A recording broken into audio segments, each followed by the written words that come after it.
Hey guys, today I'm going to be reviewing the HGUC Zeta Gundam Revive version, Gunpla Evolution Project version.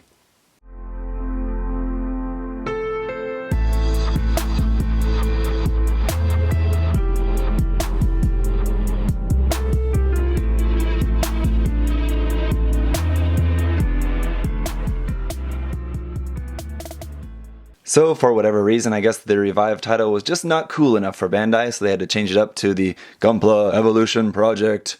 And that's just a mouthful and not really comfortable to say, and it's really not any more cooler than Revive. But hey, anyway, that's the name that they're going to be sticking with, apparently, until the 40th anniversary in 2019, where supposedly we're going to be getting some more like Gunpla Evolution Project kits coming out in other lines as well, Master Grade, Real Grade, High Grade, and RE, it said, strangely enough, as well. So I don't know what that means. So far, this is the only thing that's been coming out in the line. It's the only thing that we know of at the moment of me recording this video, but Shizuoka is right around the corner, so I don't know, we might see something more about it at that time.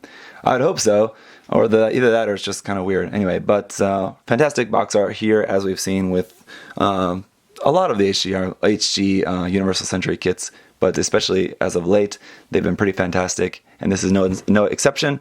Here you can see the transformed Zeta in the background, and then behind that, the O.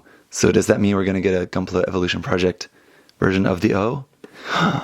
No, I doubt it. But it's cool that it's on the box. Anyway, so as you guys know, or as you may know, the Zeta is not really one of my favorite designs. It's I'm just not really into it as into it as a lot of people are. But I think it does look a lot better in different colors, so I think painting this kit is something that I'll definitely be looking forward to doing. So 203 in the HGUC line, getting pretty high up there now. And here on the side, just going to see a whole bunch of kind of usual stuff. Everything's in English and Japanese, of course. We do have some landing gear for the transformed Wave Rider mode, so that's pretty cool. There's just what the kit is going to look like all painted up.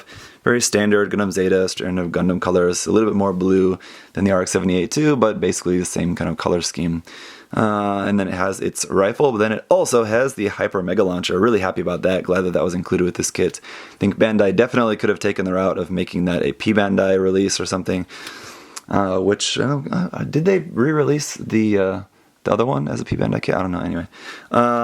Evolution Point Action is apparently shoulder joints that swing forward, and ab crunch. That is something that we've seen on HG kits for quite a long time now, so I don't know if it's really going to be all that interesting or new with this kit, but we'll have to see. So here we got a whole bunch of information there about the Zeta Gundam as it is involved with the story, and here it is fighting with the O. Those are kits too, actually, I believe, painted kits. 1,800 yen for the price tag for this, so that price, I think, seems about right. This is not a huge box, but the box feels very full. It's a really solid feeling box, so I know there's going to be quite a lot of plastic in here. So I think the 1,800 yen price seems pretty good, just from my initial thoughts. So we got some blue, white, and actually that looks like slightly off-white. So is this going to have two-tone white like an RG, or just it's all in just kind of off-white color? We'll see. There's a big old foil sticker sheet. That's a good sign.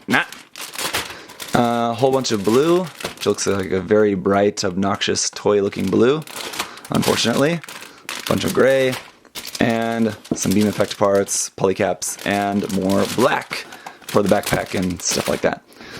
Speaking of P-Bandai, I'm surprised we haven't seen any announcement of any P-Bandai variation of this coming out yet, but I'm sure it's only a matter of time. Here we have just kind of standard HGUC style. Stats here of what armaments are, all the height, weight, all of that. A lot of you guys sometimes, not a lot, but I occasionally get asked like how tall a certain kit is. If you want to know how tall a certain kit is, you can check on the manual, or if it's not an HGUC kit, you can check on the Gundam Wiki page. Check the height of the kit. In this case, the total height is 19.85 meters, and this kit is 1/144 scale, so take 19.85 meters, divide that by 144, and that would be your height. Of course, you have to convert that to millimeters, but or centimeters, however you want to convert that, but that's how you figure out how tall a kit is. Kits aren't always exactly to the correct scale, but, you know, you can kind of figure that out. So here we have on the back, actions, rear view, weapons, grenade launcher. I'm actually surprised that that actually opens up. That's a pretty cool feature for an HG to have. So that's pretty cool. I'm impressed by that. It does also have these things, which I was confused about with the recently released Master Grade Gray Zeta review that I did. And I'm pretty sure those are the same things. So kind of these grenade, I guess that's like grenade ammo that fits onto the side of the arm. I guess. Yeah, I guess that's what that's supposed to be. So anyway, and then here, same stuff we saw on the outside of the box, and our color guide. Pretty standard colors. Primary colors there, boring, white, and then just a few little accent colors. Opening up to the inside, more about the Zeta Gundam. Whole bunch of stuff here in Japanese and English. You can, of course, attach the beam saber effect part into the beam rifle tip. Trying to keep my words straight there. Wave Rider mode, grenade launcher there. Again, a shield which also has a grenade launcher. What is that? Anyway, specs and some pretty cool poses. Obviously, posing this kit is going to be one of the highlights of it. So let's get a look at the parts list. Here we can see we're going to be using everything except for like half the polycap runner. So we're going to be pretty light on the polycaps. This kit is, apparently. The construction is going to start off with the torso. And for any of you guys wondering, this is not a fully transformable kit. It does parts form, unfortunately, but I would rather have that than having a fully transformable kit that is just a floppy piece of junk because it can't stand up straight. So I'm okay with it. We'll see how it goes. Finish up the torso, then onto the head. Really interesting how the head is like this really narrow section there. It's kind of unique. Then the arms, left arm, right arm, upper body is done there, all by the end of the first page. Pretty impressive. Very good use of space here for this manual. Feet, legs, and then I would assume we're going on to the waist. Body is done, onto the backpack. Getting that done, then onto the weapons, quite a lot of them. Beam rifle, the hyper mega launcher, the shield, the beam saber, all of that. This is a really cool thing here that I've seen other people point out, just at least on like blog posts and on Facebook, people have been sharing this around. It tells you that you can switch the head with an HG Zaku 2 head to create the Zaku Zeta Gundam from the anime, which is really cool. And then going to our color pages here is going to be covering the transformation. So you're going to be taking off all that stuff, then reattaching it onto like a block thing that you build separately. So there's all of that, and then you've got your Wave Rider mode here, and you can attach the Hyper Mega Launcher onto the bottom of that and everything, and you can attach that onto an action base. And it's all cool, so let's get a look at the runners. Alright, so here we have a gigantic foil sticker sheet, all the kind of stuff you would expect. Cameras, eyes, cameras, a few little tiny color apps here. But then, what the heck is going on with all these huge red stickers? Bandai, you're telling me this is like the debut kit of the Evolution Project line, and it's the Zeta Gundam, one of the most iconic Gundams in the entire Gundam franchise, and you can't give us like a few more extra little red parts to go onto the wings? That is ridiculous. But moving on, PC002 for our standard polycaps. Again, like I said, you're really only going to be using like half of these on the kit just here in standard gray. SB13 for our beam saber effect parts here in clear pink. Alright, so here we have runner A.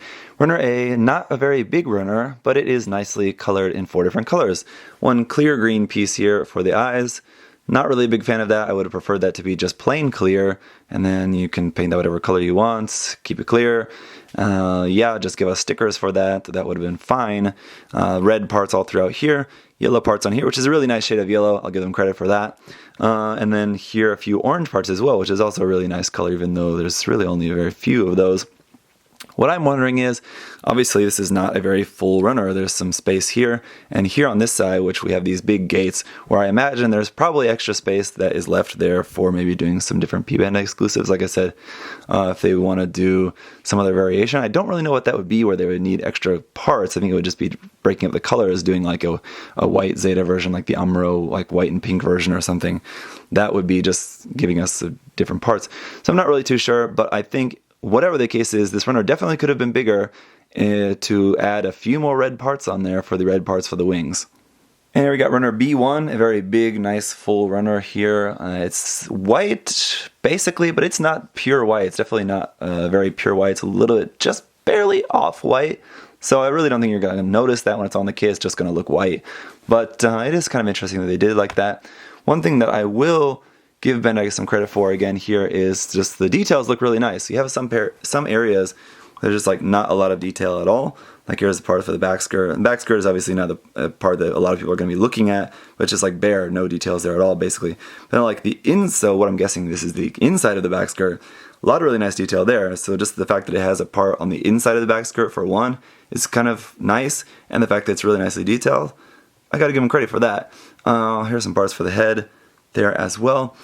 This runner is very interestingly shaped. You can see how it's just like sectioned like that, so that also kind of leads me to believe that there will be different color variations of this possibly in the future.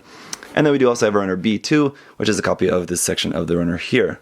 Moving on to runner C1, as I said at first, I didn't really like this color of blue as soon as I took it out of the bag.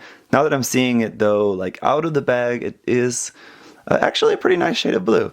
It does seem to have a very tiny, very tiny drop of purple to it, I think. So like it does actually have a pretty good look, like in direct light. This blue actually is pretty nice, so that's pretty cool. Again, some nice details on these parts. Where they do have detail is pretty nice. We have C1 and then C2, which is a copy of this little section here. And while we're at it, I'll just give you a look. Here is what the runner marking is for all these runners, because obviously they're all brand new.